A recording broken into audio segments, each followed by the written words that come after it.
بسم اللہ الرحمن الرحیم۔ السلام علیکم پیارے دوستو۔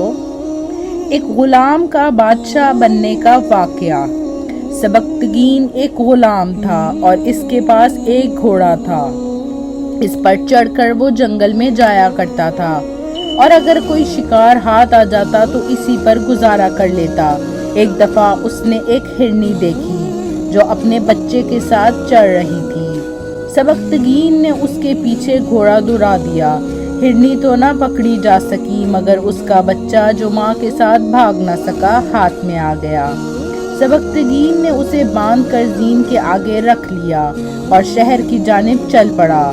ہرنی بچے کو دیکھ کر مڑی اور سبکتگین کے پیچھے دوڑنے لگی اور فریاد کرنے لگی۔ اسے اس کی حالت پر رحم آ گیا اور بچے کو کھول کر چھوڑ دیا۔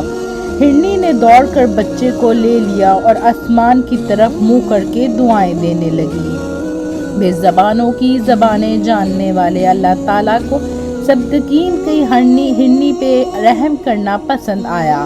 رات اسے خواب میں حضور صلی اللہ علیہ وآلہ وسلم کی زیارت ہوئی تو آپ صلی اللہ علیہ وآلہ وسلم نے فرمایا کہ تو نے جو ایک بے زبان پر رحم کیا ہے اس پر ہم بہت خوش ہوئے ہیں۔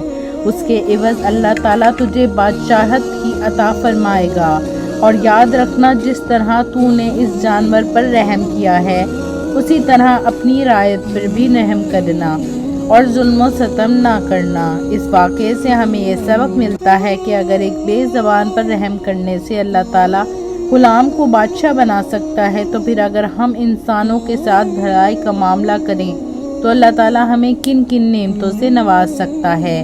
ہمیں دنیا میں بھی انعامات ملیں گے اور آخرت بھی اچھی ہوگی۔